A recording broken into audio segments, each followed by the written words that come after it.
Ngibingelele kakhulu ke eNingizimu Afrika nokana ke la khona nifinyelela khona ke Ingizwa Online ngabagagasa umoya. Ngifika nje lapha nganza kwethu ngifuna ukubonga kakhulu inkampani iNyanda Mkhonto High Risk Unity ekuyinkampani futhi ke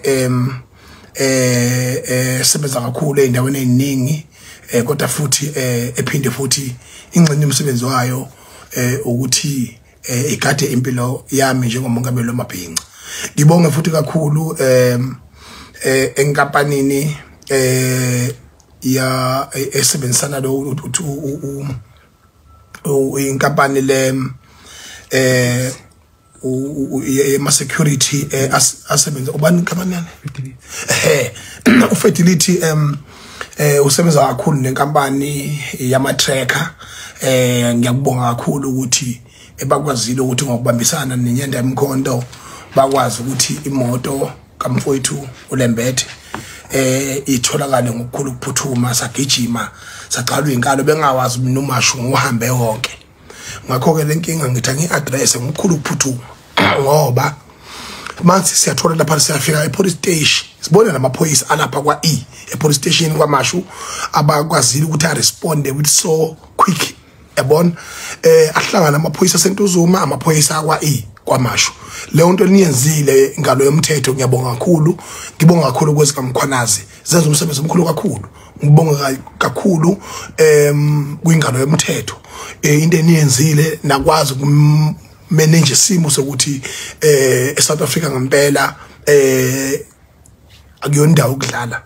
Siyazi ukuthi inkinga eyiningi yokushotshwa kwezimoto ziyatholakala iwela zihamba zemazweni angaphandle. Into leyo addresswayo uNdunankulu uThamsanqa Ntuli kanye nobaba uMkhwanazi la in this province imoto iphumela emazweni angaphandle. Nawo le nto leyo kuyaliwa nayo kuyalungiswa. Namanje ke inkinga enkulu kakhulu njengamanje sibhekene nayo yile yosiko impilo lobukhotheni obusha la kutholakala khona Uber driver be request Oscotain baphinde labo Oscotain bathathe zonke imoto zabo. Leyo nto leyo iyona into ezosusa impi. Ngibengiqala mina ukubona ipolice station ngithi mina hawu kwathi bashayisana nabo bantu. Mangifika nginemoto engapheka 70 ebeyibhake epolice station. Lithi iphoyisa echawe emchunu. Lento eniyibona yenzeke kunina iyenzeka every day sidila nayo every day. Nada saso kwenza kanjani.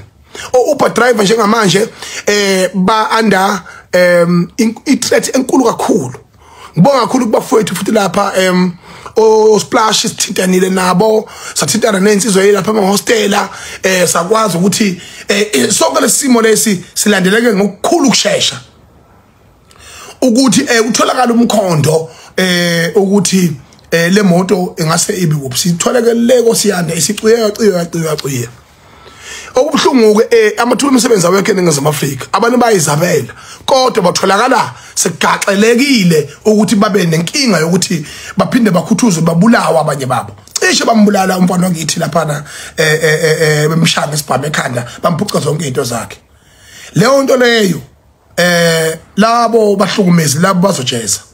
Ngiyakhala kakhulu ngaleso simo leso ukuthi abantu bosebenzisa Uber Bolt bakwazi ukuthi izimo njengalezo bazi ukuthi kunama target abo ba target iwe futhi leso simo leso siphezulu kwazo siyasilungisa and sizolunga futhi ngoba ngeke izwe sivume lidlalo Oscotain lidlala igebengu. Fanele nesimo lesi esenzeke ePitoli. uAnton Britain ibhunu elihlukumeze umuntu wesifazane uNongcebo kaButhelezi lapha kwaZulu. Intokazi lena ezamelayo ngokwempilo ihlala kuma estate aseGoli ePitoli. Intokazi lena ehlelwe yishwa elibuhlungu kakhulu yokuthi ihamba ngemoto yayo ibuya emsebenzini yavele yavinjwa ibhunu la ihlise imoto layishaya linyanya ukuthi ihlala nabantu abamhlophe ekuma estate akhona ngoba bafuna ukuhlala bodwa bona. Yamshaya yamdrega ngizowafaka ama video akhona kwingizwa online njengamanje. Eyabiza security company yali ibhunu lamhlukumeza lamshaya umuntu esifazane wavula icala. Leli cala livulileyo ke ngilibikile kusomlomo weParliament umama uThoti Disa. ngalibika enkosini yamaqadi besinayo ukuthi naba belungu amabhunu eqhubeka nokujwayelana kabe ngalolu hlobo ngizwile ke ukuthi ke eka Julius Malema zifikele qathatha ePitoli ziyolwa naye lo mlungu ngalendlela ahlukumeza ngayo abantu abamnyama. And we can't tolerate this thing yokuthi amabhunu aqhubeke ahlukumeza abantu abamnyama ekubeni iSouth Africa in the world, in Africa, is the only rainbow nation country in the whole world.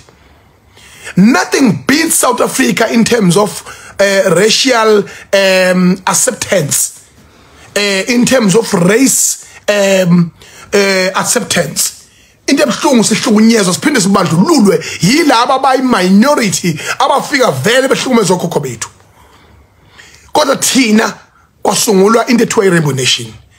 Is a big insult ukuthi in our government, in our security system, and abelungu basakhothanyela behlonishwe ngokungaphezulu kokwenza behlukumeza abantu abamnyama. Nonxiba Buthelezi mina njengo president wamabhinqa njoba lolu daba lakho luzela afika kumina uningibikela ukuthi sekwenzeka ukuthi namanje kwi justice system akubonakala ukuthi kwenzakala kanjani lapha enkantolo ukuthi ngabe kuyalunga noma akakulungi lizela hlehle icala lakho labekwa umhla ka 27 September. Ngakho ke futhi nakhona akuboshwe umuntu kahle leli bhunu leli libonakala emavidweni aliboshiwe icala lakhona liyathetha liyaqoza amabhunu ayakhokha ke yabona ngibusifuna ukubhalela iAfriForum ukuthi is this the South Africa you want?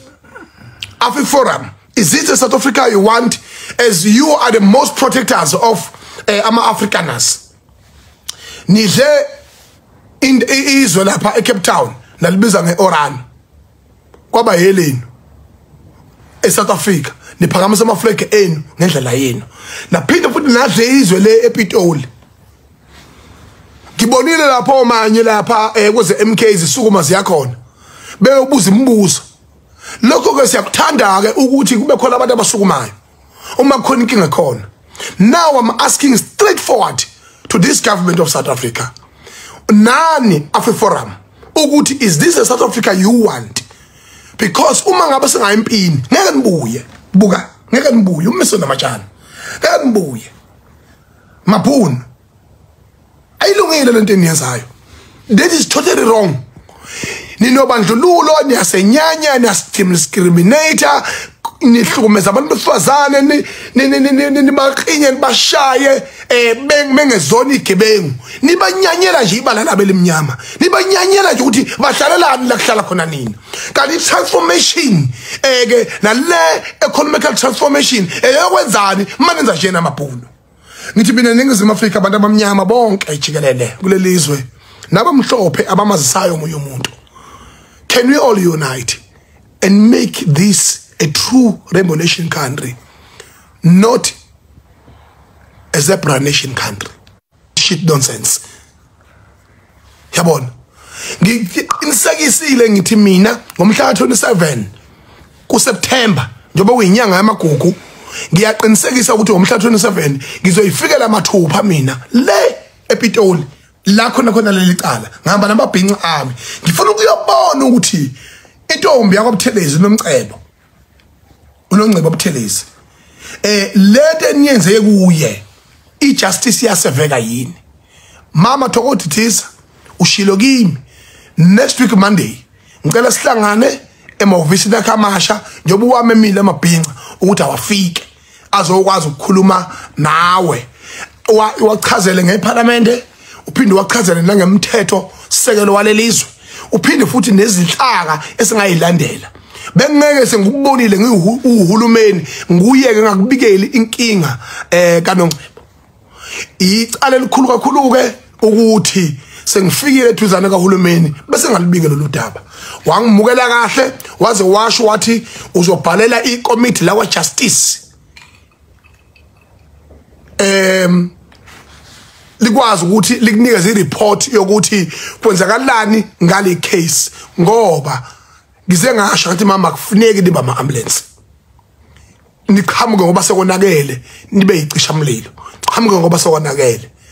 Let us raise our eyebrows while we still can, while we are still not fighting, and make sure that justice is served. Justice for Nomcebo, for Nomcebo Buthelezi ohlukunyezwe yibhunu uAnton Britan ePitoli on the 27th of this month. I'm coming.